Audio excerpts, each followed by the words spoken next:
ponencia y la última de esta mañana, esta vez a cargo de Luis Martínez de Velasco, que también es un buen amigo de esta casa. Y bueno, de él podemos decir que es doctor en filosofía por la Universidad Complutense de Madrid, con una tesis doctoral sobre el pensamiento de Kant y su doble relación con el estoicismo y con el romanticismo. Durante su carrera docente ha compaginado la enseñanza media en diversos institutos con la enseñanza universitaria, impartiendo cursos de doctorado en la UNED durante 20 años. También ha escrito una veintena de libros de diferentes temáticas, todos ellos relacionados con el pensamiento kantiano y su influencia en diversas ciencias sociales. En su ponencia, Luis nos hablará de El diablo y el símbolo, el porvenir del pensar filosófico. Buenos días, segunda ponencia. Quería felicitar al anterior ponente, que ha hecho una ponencia magnífica y que además vamos a coincidir en algunos aspectos. Solo que yo me voy a ceñir, así como ella ha hecho una incursión en el pensamiento oriental, yo me voy a ceñir al pensamiento occidental, porque por desgracia en la Facultad de Filosofía no nos enseñaban filosofía oriental, solamente la filosofía occidental, de la Grecia, Roma, etc. Pero, claro, entender a los presocráticos sin entender la filosofía oriental, pues es imposible. Y entender a Platón, pues muchísimo menos. Entonces, insisto en que el ámbito de aplicación de la reflexión que vamos a hacer en esta ponencia va a ser la filosofía occidental de Grecia para acá.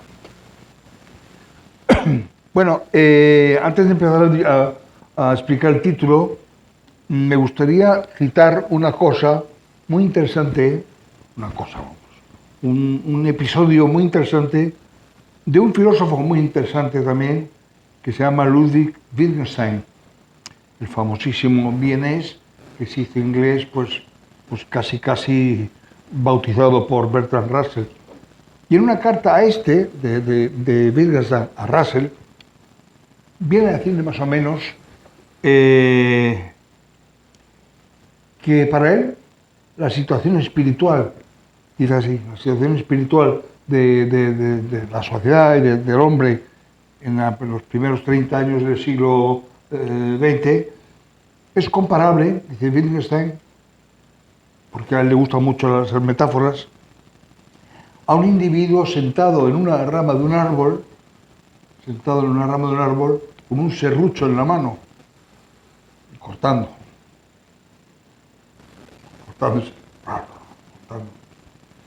sin darse cuenta de lo que va a pasar. La metáfora es perfecta, tan sencilla como expresiva, porque el serrucho es la razón crítica, la razón disolvente. ¿Por qué? ¿Y esto por qué? ¿Y por qué? Pero como preguntemos mucho, machaquemos la creencia, que es la rama, nos venimos abajo. Y es muy interesante cómo el propio Wittgenstein, que en aquella época era un positivista se entiende aquella filosofía que todo lo que no sea comprobable es puesto entre paréntesis, metafísico, ¿no? Y sin embargo, no es como cualquier otro metafísico, como Carnap, o como Neurath, o como Schlick, como el Círculo de Viena. No. Él dice, cuidado con el místico, que tiene mucha razón. No puede darnos razones, pero tiene muchísima razón, porque ha mantenido la rama. No ha sido tan crítico y tan analítico como para cargarse la rama, cargarse la creencia, ¿no? O la fe, si queréis. A mí me pareció muy interesante la posición de Wittgenstein. Bueno, Russell, por supuesto, no lo entendió, pues Russell era positivista de eso de la rama, todo eso, las metáforas a Russell no. Luego tuvo ya un periodo muy interesante. Pero bueno, el Wittgenstein sí utilizaba eso. Y de aquí pasamos al título de la ponencia. Como ha dicho muy bien Mercedes, a la que agradezco todas sus atenciones. el diablo y el símbolo. No es una provocación, ni vamos a hablar del diablo como diablo, ¿eh? No, es una metáfora también. El diablo es metáfora y símbolo es metáfora. ¿Por qué el diablo y el símbolo? Tiremos un poco de etimología, porque la etimología suele ayudar, no siempre, pero suele ayudar. Verbo griego ballo, balein, el infinitivo, lanzar. Dia es un prefijo griego que significa romper, separar, extender. Diacronía, diástole, diagrama. Entonces, claro, diabalo es lanzar rompiendo, lanzar disolviendo, enfrentando. Diablo. Diablo. El que separa al hombre de Dios, o el que separa a los hombres de los demás hombres. Incluso el que separa al hombre de sí mismo. Hoy decimos la esquizofrenia, pero entonces era un poseído del diablo, el loco. El loco es un poseído de la posesión diabólica. Así que lo que viene en toda la ponencia, cuando digamos diabólico, siempre haremos el chin de las comillas. El diabólico pasa a ser lo que separa, lo que cuestiona, lo que disuelve, lo que apela a la razón, esa razón fría, entre comillas, esa razón disolvente o razón crítica, ¿no? Símbolo. De nuevo, ballo, lanzar. Sin, griego, con, síntesis, sinopsis, sintagma, símbolo, lo que une, lo que reconcilia, lo que recupera la unión con Dios y con los demás hombres. Símbolo. Es que tenemos lo diabólico y lo simbólico. Es evidente que van a llevarse a matar, por así decirlo. Toda la historia va a ser un constante chocar entre lo diabólico y lo simbólico, o si queréis, entre la ciencia y la moral, o si queréis, entre el ateísmo y el fideísmo. Ya digo, es útil la etimología, por lo demás encaja muy bien con los hechos. Dos hechos diabólicos. Uno, lo conocemos de sobra, la Torre de Babel. Torre de Babel, ¿qué hace? Disgregar, separar, enfrentar. Así como ahora los nacionalismos, madre mía, que son diabólicos a tope, diabólicos. Aunque les guste mucha gente, ¿qué le vamos a hacer? Separan, disuelven, cuestionan. Y la Torre de Babel es el prototipo de esa disolución. Y luego otro ejemplo, tal vez menos conocido, pero muy interesante también, es Platón cuando se enfrenta a los sofistas, a los jóvenes sofistas, a los que han aprendido.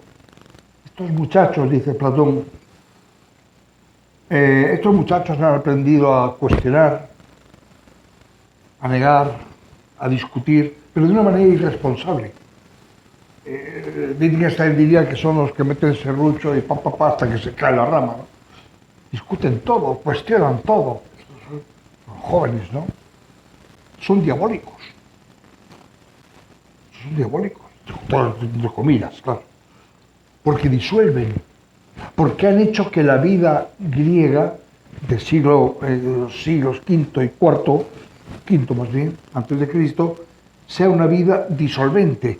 Los sofistas menores, son los que se llaman, Platón los llama peces torpedo, que torpedean, que entorpecen, que ya no van buscando la verdad, sino a ver quién es más listo y a ver quién es más. Porque ya no interesa la verdad. La rama anda la rama, nosotros seguimos ra. Y Platón y su maestro Sócrates lo que hacen es recuperar la fuerza simbólica de la razón. Y ahí es todo un programa tremendamente contradictorio y muy, muy interesante, porque símbolo y razón no pegan bien, porque el símbolo va más bien, como vamos a ver enseguida, al sentimiento, a la emoción. Y la razón es lo menos emocionante que hay, en teoría. Aquí vendría, por ejemplo, Kant y me daría una colleja. ¿Cómo que no es emocionante la razón? Bueno, pero nos entendemos. La razón es fría, ¿no? En cambio, la emoción es caliente. Y ahí está el gran reto de Platón. Por eso Platón es genial. Porque Platón se da cuenta, volviendo a Wittgenstein, de que hay que cerrar, pero sabiendo que no podemos caernos. No podemos caernos quiere decir que hay que asegurar la convivencia, que hay que asegurar la estabilidad social, la convivencia. Pero cuidado, no una convivencia a cualquier precio, porque es Aristóteles, que va a coger el testigo de Platón a su manera, pues va a hablar de la eutaxia. Dice, claro, lo importante es la convivencia entre esclavos y entre libres, entre el hombre en la calle y la mujer en casa, y está convivencia, eutaxia, buen orden. No, tiene que ser un buen orden racional. Y ahí está el gran reto de Platón.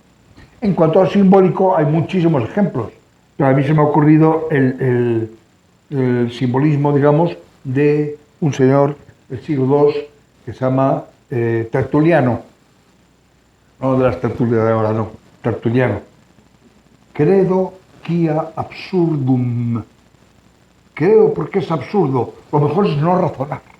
Lo mejor es, vuelvo a Wittgenstein, me vais a perdonar, parece que soy primo suyo, pero hay que quitar el serrucho al tío. Pues es un irresponsable. Lo mejor es no razonar. Las cuestiones de fe son las cuestiones de fe. Eso no se razona. Porque si se razona, ¿qué razón tenía? Va a pasar lo que va a pasar después. ¿Por qué? ¿Y cómo? ¿Y bajo qué condiciones? Y etcétera, etcétera, etcétera. Y eso va a romper, no la religión, la teología. Luego haremos una distinción muy simpática entre religión y teología. Pero ya adelanto que la teología es religión embalsamada, ni más ni menos. Embalsamada. Ya está muerta. Basta dar un empujón y ¡bum!, se cae. Bueno, pues esa es la etimología y para eso nos sirve. Lo diabólico es lo que separa, lo simbólico es lo que une. Evidentemente las primeras figuras de lo diabólico y lo simbólico tienen que ver con la religión, no con la teología, con la religión. En ese sentido tenemos que preguntarnos ¿y por qué tienen que ver con la religión? Y hay solo voy a leer un par de textos de dos benedictinos que se llaman Champeaux y Sebastián Sterck. Algunos lo conoceréis seguramente. Y dicen así, típico, El mundo de los símbolos, es un libro, es un clásico. El simbolismo es un dato inmediato de la conciencia total. Ojo a esto porque esta gente escribe con mucho dato inmediato. O sea, es algo así como un arquetipo, como diría nuestra compañera. Es algo, Kant diría, trascendental. Es un dato inmediato de la conciencia total. Es decir, del hombre que se descubre como tal. Del hombre, ojo a esto, que adquiere conciencia de su posición en el universo. Que adquiere conciencia de su posición en el universo.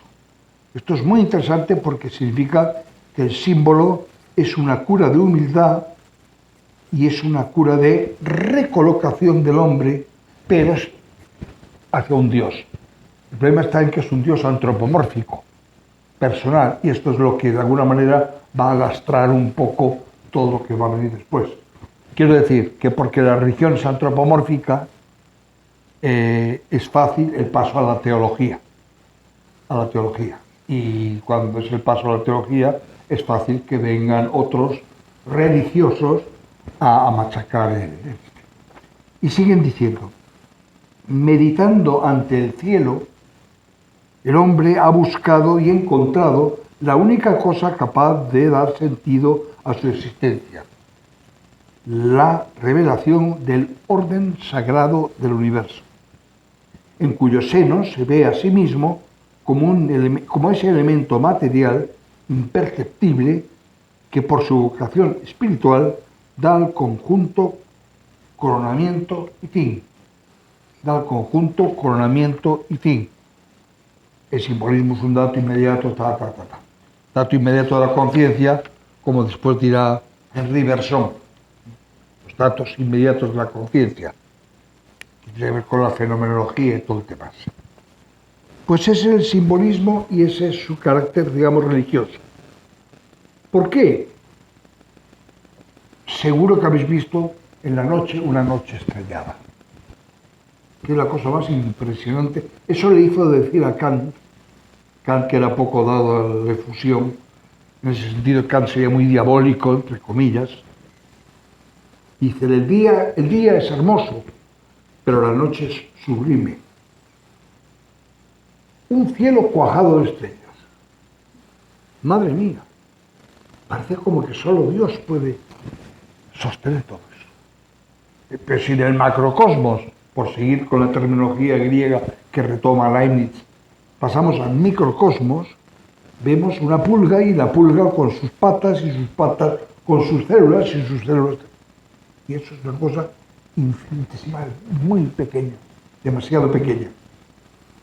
Entonces, ¿qué hace el símbolo? Como vamos a ver ahora mismo, reconciliarnos con lo inabarcable.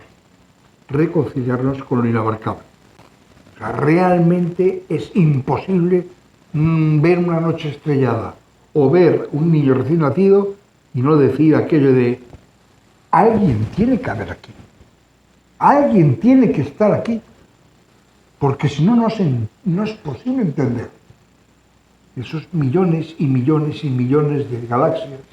Madre del cielo, nunca me lo he dicho. Bueno, entonces, ¿qué es un símbolo? El símbolo tiene varios aspectos, pero fundamentalmente dos. La estructura y la función. La estructura.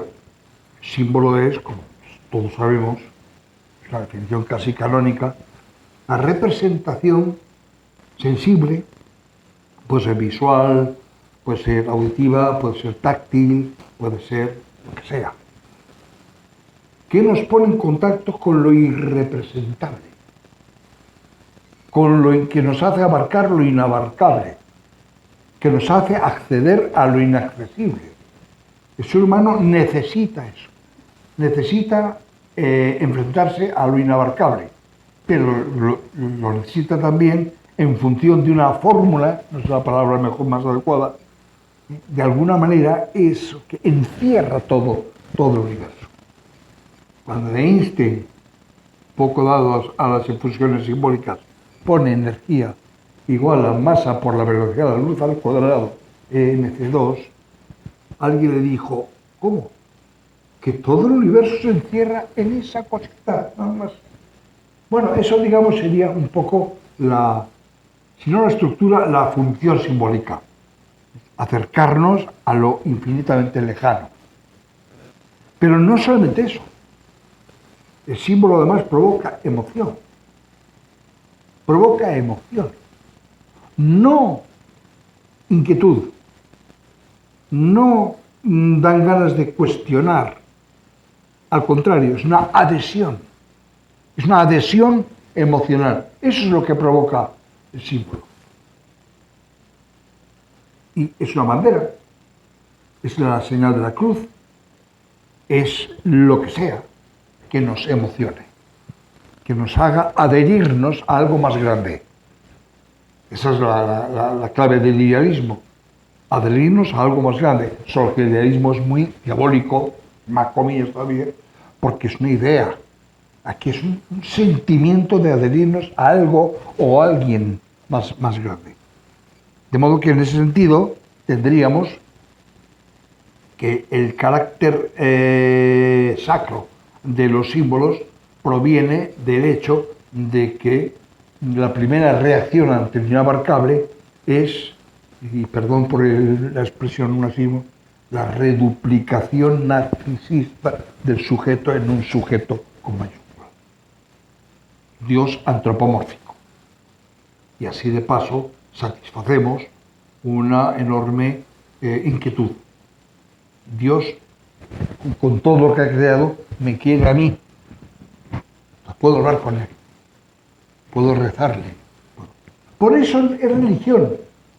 Y yo, como Wittgenstein, sostengo que es absolutamente respetable, encomiable, y la teología no. La teología es una momia, con todos mis respetos. La teología es una momia. La teología es lo que dice Blaise Pascal en el siglo XVIII. 17, 18, por ahí. Te conviene creer. ¡Joder! ¡Qué emoción! Madre mía, qué ganas de llorar tenemos todos. Te conviene creer en Dios, porque si Dios no existe, bueno, no solamente has perdido el tiempo, pero lo has pasado bien. Así de cínico el tío. En cambio, si existe, y no parece Groucho Marx, si existe y no has creído en él, tacará, hachazo. O sea, San Agustín, antes,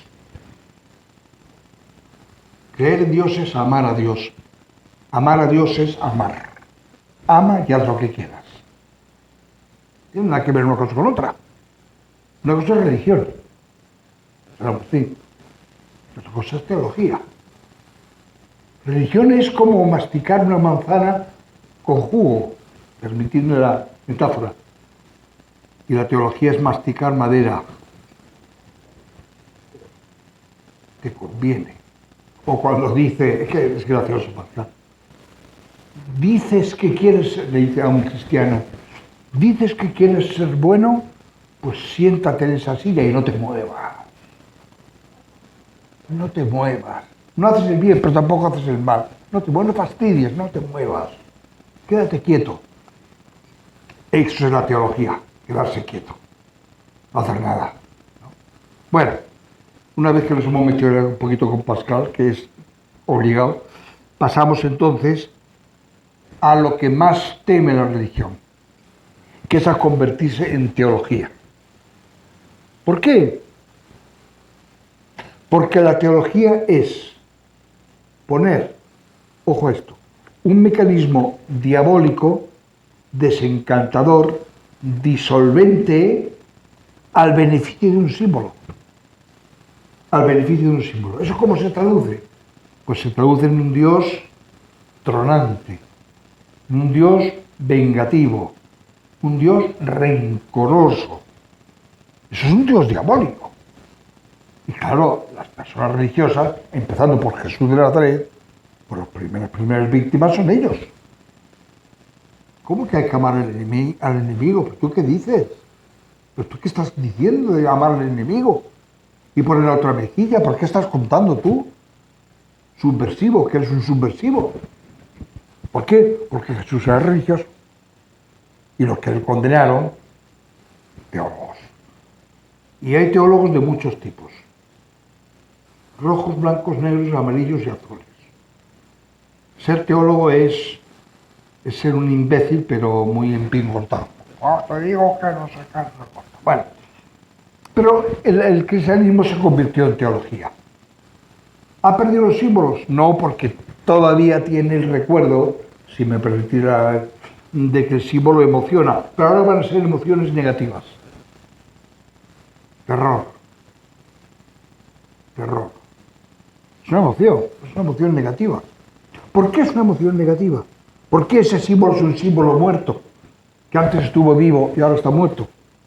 Porque antes, cuando era un símbolo vivo, era una emoción positiva. incluyente, amorosa, afectuosa, universal. En cambio, cuando es un símbolo muerto, es excluyente y, por así decir, rencorosa. Rencorosa.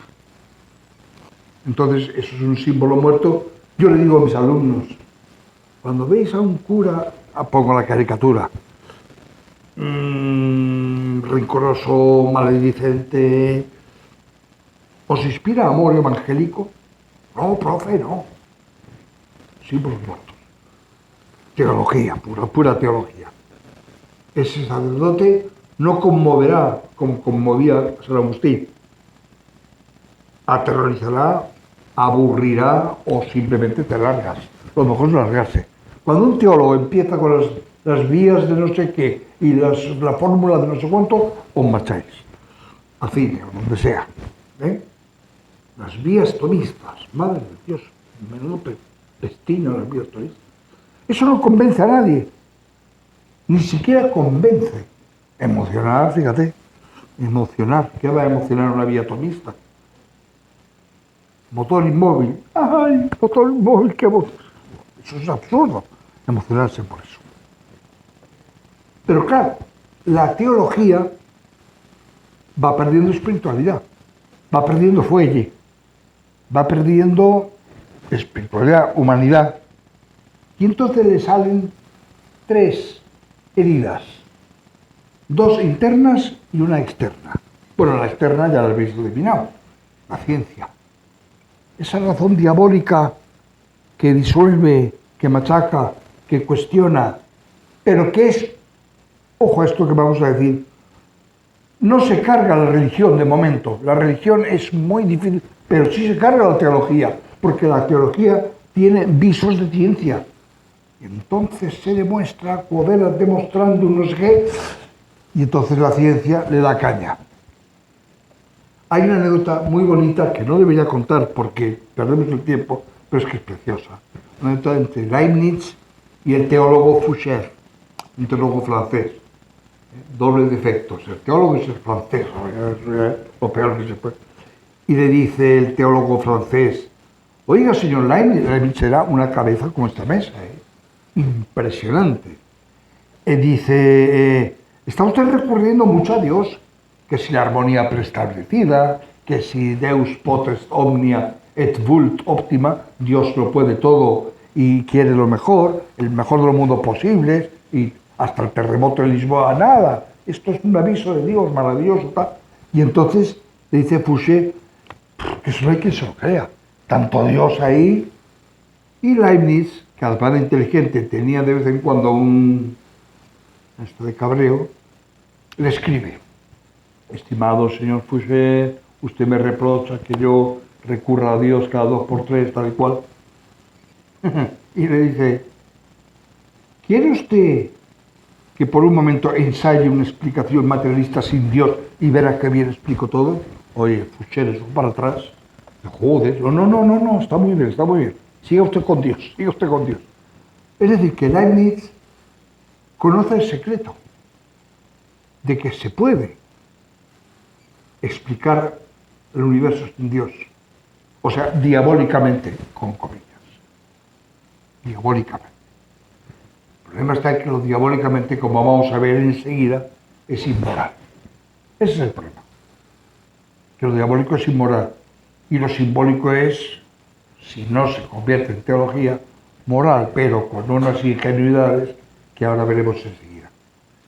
Esa es una herida científica.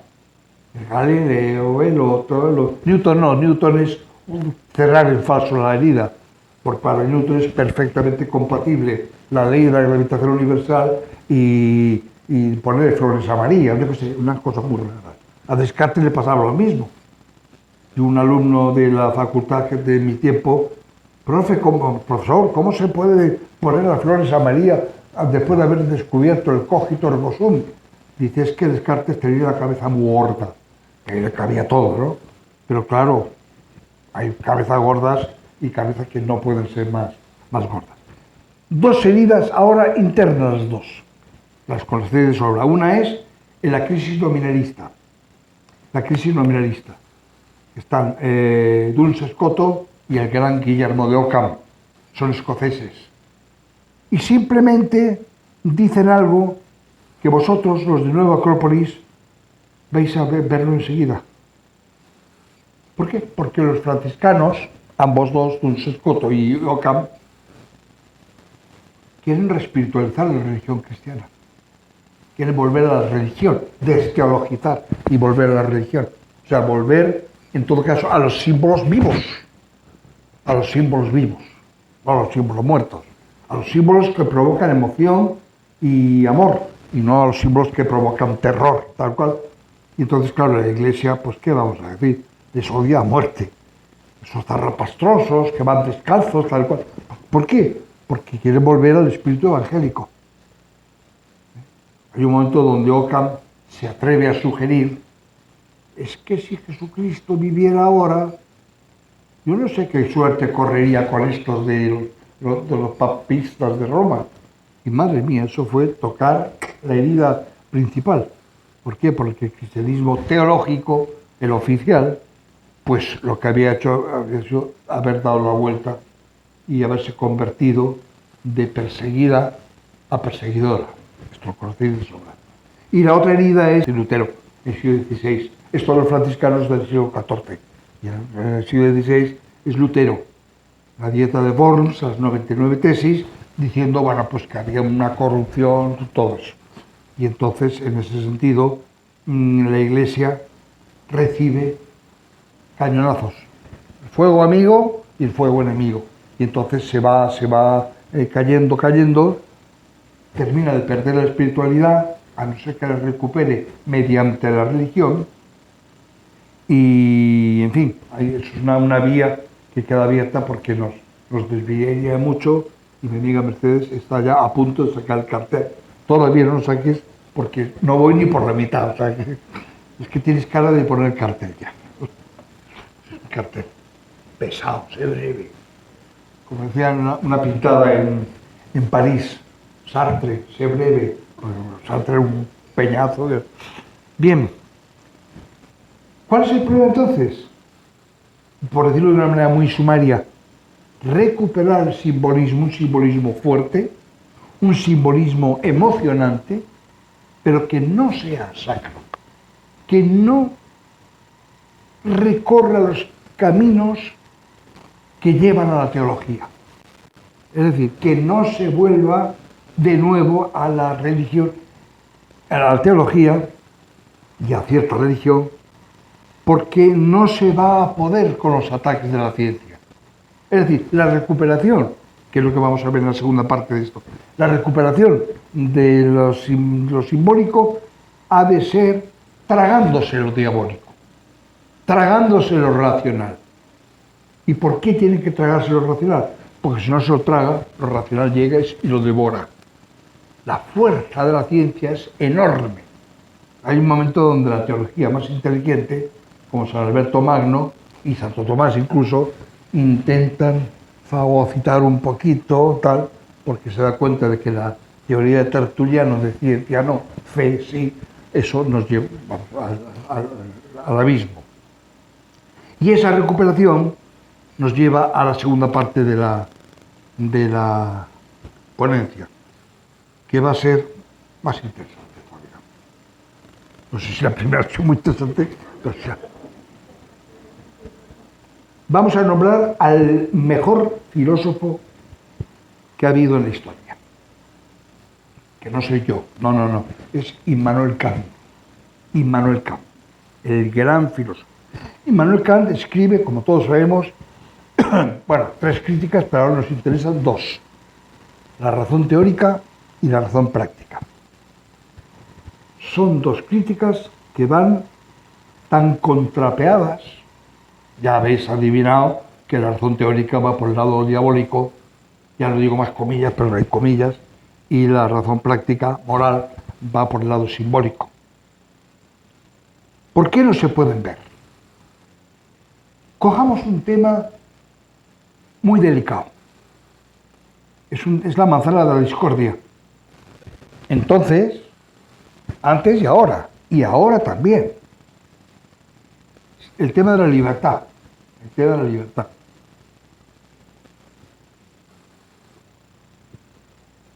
La razón práctica se basa en la libertad. La razón teórica se basa en la negación de la libertad. El hombre no es libre, dicen los científicos, de entonces y de ahora. Si contamos con las conexiones dendríticas, si contamos con los impulsos bioquímicos, si contamos con las tendencias psicoanalíticas, si contamos con la inadvertida presencia de prejuicios sociales, si contamos con la más inadvertida presencia de prejuicios culturales, significa que cuando el hombre dice soy libre, hago lo que quiero o hago lo que debo, no sabe ni lo que dice. No sabe ni lo que dice, porque el hombre está tan determinado como un saltamontes, por ejemplo. Lo que pasa es que no lo sabe. Decía muy bien el gran Spinoza, ese filósofo ambiguo que no sabe si es diabólico, simbólico, catalítico, no sabe dónde está. Pero es un tipo genial, Spinoza. Dice, si el hombre quiere ser libre es solo porque no conoce los mecanismos que gobiernan su conducta. Y sigue diciendo Spinoza, cuando alguien dice que hace lo que le apetece, es lo menos libre, porque de alguna manera esa apetencia es un instinto cuyo surgimiento él no comprende. Es curioso, que bien le ha dado la vuelta a Spinoza. Es más, cuando usted dice me apetece, no es yo quiero, es me apetece. No sé de dónde ha nacido esta apetencia. A lo mejor es de una, digamos, vivencia traumática o de lo que sea.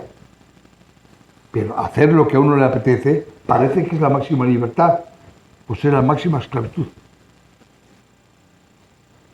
Nota a pie de página, no sé qué es lo que... Nota a pie de página, cuando Leibniz va a hablar con Spinoza, a Leibniz, que es genial, le dice que hay otro genio que es Spinoza, pero que es una especie de medio ateo y medio loco y va a verle porque sabe que Spinoza tiene un valor enorme. Y Spinoza dice, va a venir el señor Leibniz. Spinoza, ¿quién? Leibniz. Ah, sí, ese alemán me apilas. Viene a decir algo así como esto, ¿no? Total, que el me apilas y el loco se juntan y el otro ve. Y estuvieron 3 días discutiendo, no sé qué, y salieron tarifando.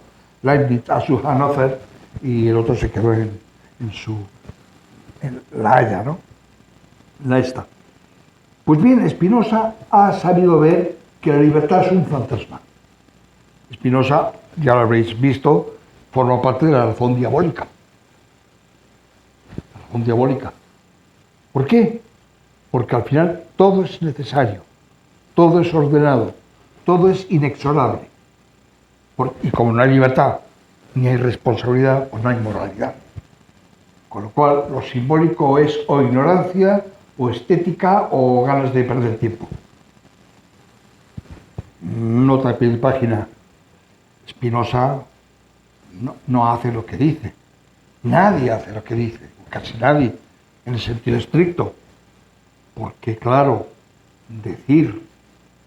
Por ejemplo, cuando se cargan al pobre Jean de Witt, se lo cargan los partidarios de los Orange, son los reaccionarios de Tenerife, pues entonces Spinoza tendría que haber dicho, es inevitable, sus genes, por así decir, o su impulso ha hecho que mataran a este pobre hombre, mala suerte. No, escribe un panfleto, lo llama hijos de puta, en fin. ¿Por qué? Porque nadie puede prescindir de la libertad, aunque sea un fantasma. Ojo esto. Nadie puede prescindir de la libertad, aunque sea un fantasma, aunque se sospeche que es un fantasma. Geist, en alemán, tiene la misma raíz, GE, que Gespinst, fantasma. O sea que, ojo a esto. Y sin embargo, madre mía, ¿qué hacemos con los presos? Si son irresponsables, si han hecho lo que han hecho porque tenían que hacerlo, ¿no? Bueno, Freud contesta muy bien. Pues sí, serán irresponsables, pero mejor que sean irresponsables en la cárcel a que estén jorobando por allá la gente. Pero realmente culpa, responsabilidad, premio, castigo, Todos esos son elementos que han ido formando la urdimbre primera de un discurso moral, pecado y todo eso. Y si eso ya no existe, si Dios no existe, pues está todo permitido. Es el siglo XIX donde lo diabólico pega un petardazo y se viene abajo todo el sistema. El siglo XIX, permitidme la exageración, pues para hacer un poco de... El siglo XIX es un siglo diabólico. En cambio, el siglo XX es un siglo simbólico, pero negativo. ¿Por qué? Porque el siglo XX no es la razón, es la voluntad. Es el instinto. Es lo, podría Nietzsche, lo dionisíaco. Eso es lo simbólico, pero ya sin Dios. Con lo cual, un símbolo sin el carácter sacro es lo que hemos dicho antes de fuerte, emocionante, sin Dios. Cuidado con esto. No estoy abogando, no, en absoluto. Digo, es que hay que colocarse a la altura de un, permitidme la expresión, ateísmo virtuoso. Es una expresión. Ateísmo virtuoso. ¿Y cómo resuelve esto Kant? Pues lo resuelve, vosotros conocéis lo del Quijote, y cuando están discutiendo si aquello es una bacía o un yelmo, lo que tiene el Quijote en la cabeza. ¿Y qué es? ¿Es una bacía? No, que es un yelmo, dice Quijote. Vamos a consultar a Sancho. Sancho, ¿esto qué es? ¿Una bacía o un yelmo? Pues es un baciyelmo. Kant es el del baciyelmo. Hay un texto precioso que está en la página, este es el único detalle así un poco erudito, pero es que es un texto, el más leído de Kant, el más breve y el peor entendido. Página 30 de la segunda, de la introducción, del prólogo, de la segunda edición de la Crítica de la Razón Pura, todos. Está hablando de que si la ciencia va comiendo terreno, además lo dice así, en caso de lucha entre libertad y necesidad, es la necesidad la que tiene la última palabra, con lo cual la libertad desaparece, con lo cual la moralidad desaparece. Y entonces dice, tuve, por tanto, que suprimir el saber, aufheben, suprimir, no limitar, oscurecer, suprimir el saber para hacer un sitio a la fe, Glauben. No es una fe religiosa, porque ya se ha cargado todo eso, la crítica de la razón pura. No, es una fe en la libertad. O sea, para salvar la libertad tengo que negar la ciencia. Eso, estimados amigos, se llama romanticismo. Ese es el romanticismo. El romanticismo son dos cosas. Uno, el vértigo por la muerte de Dios. Y dos, muerte de la ciencia. La ciencia no me va a decir lo que yo debo hacer. Que sí, que tengo un cuerpo que se mueve así y tal y cual. Pero mi espíritu está por encima de eso. Y ahí están Fichte, Schelling, toda esta gente. Bueno, renegando, por así decir, de la ciencia. Es un divorcio entre la ciencia y la moral. Pero ese divorcio tenemos que... No es tan fácil divorciar a dos personas así, ¿no? Porque, entre otras muchas cosas, porque la ciencia, entre comillas, si me permitís la expresión, se va comiendo terreno a la libertad. Cada nuevo descubrimiento biológico, paleontológico, demuestra que el tema de la libertad se está quedando pequeño. Es como un crucigrama. La libertad son los cuadrículas en blanco. Se van llenando de necesidad de conocimiento y como quien añade ciencia, añade dolor, nos vamos quedando sin libertad. Lo que decía la famosa filosofía de la sospecha. ¿Usted cree que ama a su esposo o a su esposa porque siente celos? Pues no, esos celos no son amor, son lo contrario. Y te ha dejado chafado ya. Y lo de Nietzsche, ¿usted cree que ese valor? No, eso es pura voluntad de poder. Te ha vuelto a chafar. Y claro, la filosofía de la sospecha, que es profundamente diabólica, lo que hace precisamente es chafar. ¿Chafar qué? Chafar el narcisismo. ¿Que es algo bueno? Sin duda. ¿Doloroso? Ni cuento que es doloroso. Pero es la única manera de madurar. Por eso esta ponencia va a terminar señalando justamente eso. Bueno, Davos, ciudad suiza, Davos, 1929. Crisis del 29, 10 años antes de la Segunda Guerra Mundial. El mundo está feliz y contento, madre mía. Y se juntan dos grandes filósofos. Uno diabólico, y además con gente que le apoya, Martin Heidegger, y uno humanista, simbólico, con gente que le apoya también. Perseguido, en fin, lo tiene todo, el pobre. Y Heidegger, perseguidor. O sea, mirad vosotros la situación, ¿no? Una expectación tremenda. Porque además están Carnap, Schlick, toda esta gente que son positivistas. En teoría el positivismo es diabólico porque dice que los problemas que son falsos no se resuelven sino que se disuelven, que eso de Dios no sé qué, que la moral qué bueno, y sin embargo dicen, cuidado, que estamos cerrando, estamos cerrando demasiado la rama, ¿no? Y apoyan a Casillas. Y apoyan a Casillas. ¿Qué dice Heidegger? Que el ser humano olvida el ser. No vamos a ver. Olvida el ser. Olvida la verdad. Y la verdad es que el hombre es un ser para la muerte. Punto.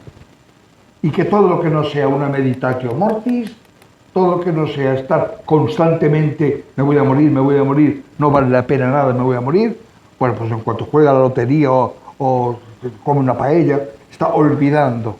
Es como esa persona que tiene 104 años y dice, pues dentro de 10 años me voy a comprar un chalet. A ver, usted no fastidie, que usted no va a durar ni 2 semanas. Se le ha olvidado. Y por supuesto, cuando prolonga eso en un dios antropomórfico, pues se le olvida más todavía. Por eso Heidegger pasa por ser ateo, tal y cual. Puramente diabólico. No estoy diciendo que sea algo malo, ¿eh? No estoy diciendo que sea algo malo. Al contrario, lo diabólico muchas veces se sostiene en la honradez. Pocas personas más honradas que Spinoza, por ejemplo, o que Kant, por ejemplo, que cuando dice, pues tengo que limitar, tengo que suprimir el saber para meter un sitio a la fe, en vez de conectar, intentar que diguen uno a otro, oye, mira, tal. No, esto es incompatible. O ciencia o moral, así de bestia. Y entonces, claro, no hay ninguna ética en Heidegger, ninguna. La piedra tiene un destino, es muy importante el destino en la ideología. Es que es un rollo porque es muy bonito, porque claro, no es el destino de Hölderlin y los románticos, que son simbólicos. Ahí hay un destino moral. Esto es importante que lo tengamos en cuenta, porque lo vamos a retomar enseguida. Destino moral. No, esto es un destino ontológico. La piedra, el saltamontes y mi abuela, todos son iguales. Están destinados a morir, destinados a desaparecer. Punto, pelota. Todo lo demás es divertirnos. Convertir, revertir y divertir. Es decir, avanzar fuera del cauce. Divertir, diversión, ¿no? Y frente a eso, Cassirer le contesta algo muy interesante. Dice, es posible que usted tenga razón en el orden ontológico, en el orden científico, en el orden, etc., aunque Heidegger desconfía mucho de la ciencia, pero hay un punto de vista, perdonad el palabra, fenomenológico, que tiene que ver algo así con la evidencia interior, que es muy kantiano también. Yo sé, mirad esto, pero no lógicamente, sino, aquí se ha dicho esta mañana, intuitivamente, yo sé que no tengo derecho a hacer daño. Yo sé que tengo la obligación de dejar un mundo mejor, Yo sé que tengo que intentarlo, aunque, bueno, como Don Quijote, por eso esta gente adora al Quijote. Pese a que vaya a salir derrotado, mi obligación moral es luchar y ser optimista. Eso lo dice actualmente Axel Honneth, de tercera generación de Frankfurt. Tenemos la obligación moral de ser optimistas. Y en ese sentido, el punto de vista fenomenológico, ¿cómo se conecta con el punto de vista científico? Primero tenemos que hacer un pequeño paso previo, pero me gustaría que ya fuera quedando la cosa de, bueno, si esta es la razón científica y esta es la razón simbólica, que se coloca con ingenuidades y tal, esto se los come. Permitidme pues arriba. Tiene que tragarse esto. Tiene que haber moral, a pesar de que el ser humano pueda ser una máquina irresponsable. Es un reto, vaya reto. Y Cassirer tira para adelante con eso. Y Cassirer tira para adelante. ¿Cómo? En la filosofía de las formas simbólicas, y luego hay un artículo muy bonito de Oswald Schwemmer, que habla de la fuerza de los símbolos. ¿Cuál es la fuerza de los símbolos? Antes de eso, tenemos que ver lo que pasó 50 años después, en el 79. Michel Foucault y Gadamer. Foucault sigue la línea de Heidegger. El ser humano es una ilusión, la moral es mucho más ilusión todavía. El ser humano es un rostro humano dibujado en la arena de la playa, y que viene el análisis, serrucho de Wittgenstein, y lo borra. El ser humano no es nada, es una construcción. Es una construcción ilusoria, para hacernos una ilusión de que nos queremos mucho, pero eso es mentira. Eso es mentira. No existe el ser humano. El ser humano es como, insisto, como el saltamontes. Ya está. Es diabólico.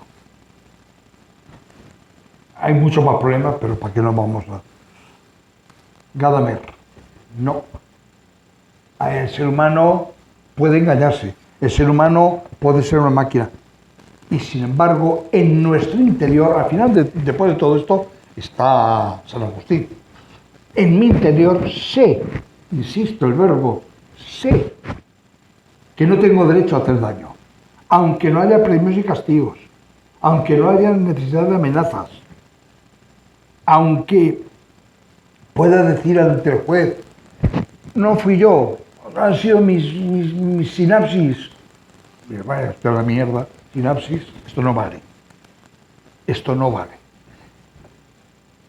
No hay cartel, bien, estupendo. Pero como no hay cartel, y ya estamos terminando, dice Mercedes que me vaya preparando, pues hay una anécdota que es emocionante, muy breve. Un señor que en Estados Unidos condenado a pena de muerte, y entonces pues ha cometido varios crímenes horrendos. Él ha sido consciente, porque no hay nada peor que te digan, este es un imbécil moral, que no se le mate. Y una vez, y otra vez, y otra vez, y al final dice, reivindica su libertad. Y dice, no, yo sabía perfectamente lo que estaba haciendo. Yo reivindico mi pena de muerte. Yo estoy ahí. No estaba como una cabra ni tenía Jack Daniels en la... No. Mi libertad, en mi último acto de libertad, parece una obra de Jean-Paul Sartre, es reivindicar mi muerte. No quiero que los abogados me sigan defendiendo. Prefiero morir a que cada 2 años me consideren un imbécil moral. No soy un imbécil moral. Sabía perfectamente lo que estaba haciendo. Oye, y lo mataron. Pues es que lo más a gusto es que Dios, vamos. Fijaos hasta qué punto lo diabólico y lo simbólico saltan chispas ahí. Gadamer es partidario de lo simbólico. Habla de Sócrates, de ese que decía, yo no quiero saber lo que pasa en los ríos ni en los montes, eso es lo que le pasa al hombre. Y entonces, para terminar, me gustaría leer simplemente, para no enrollarme mucho, cuál es el porvenir del pensar filosófico, a la luz del problema de lo diabólico y lo simbólico. Quiero repetir que se puede buscar una especie de equilibrio tenso, contingente e inútil entre lo diabólico y lo simbólico. Es decir, tenemos por un lado la ciencia, por otro lado la poesía, qué bien, a mí me gusta la ciencia, pues a mí me gusta la poesía, pues, podemos ser amigos. No. En filosofía no valen esas componendas. No valen esas componendas. Eso de que somos un poquito libres y un poquito robots, no. Mire usted, no.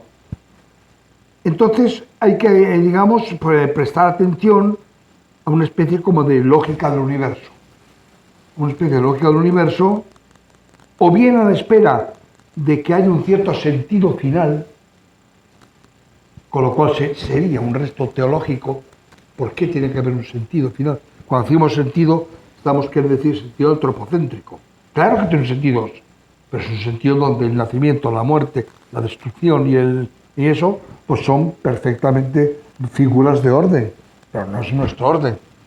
Tenemos un orden antropocéntrico, donde se nos diga, usted está aquí para esto, ¿no? O eso, y aquí viene lo bueno, o recuperar lo simbólico en el terreno que le es propio. Y el terreno que le es propio no es un terreno ontológico de que las cosas son, como dice el símbolo, sino que las cosas deben ser, como dice el símbolo. Es decir, ya me pongo las gafas para leerlo bien, recuperar lo simbólico es recuperar la fuerza que nos dan los símbolos a la hora de sostener una visión ética del mundo vertebrada en torno a la convicción de que el sentido de del mundo, solo puede ser generado por nosotros y nuestras acciones morales. No hay sentido, y el sentido que hay lo pongo yo, heroicamente. Primero porque es ir contra un tsunami, y segundo porque cuando me muera se acabó el sentido, y volverá a la dureza ontológica de la necesidad, no sé qué, no sé cuánto. Los símbolos, entonces, no ofrecen un sentido, digamos, oculto, mirando hacia el pasado, esa cosa un poco mística, sino que señalan una tarea moral. Y en ese sentido, y con esto acabo ya, esa triste, puñetero maridaje entre lo teórico y lo simbólico se resuelve de alguna manera envolviendo lo simbólico en lo diabólico, sin entristecerse. Puede que seamos seres mortales, lo sabemos, puede que seamos máquinas, pero somos máquinas que se rebelan ante eso.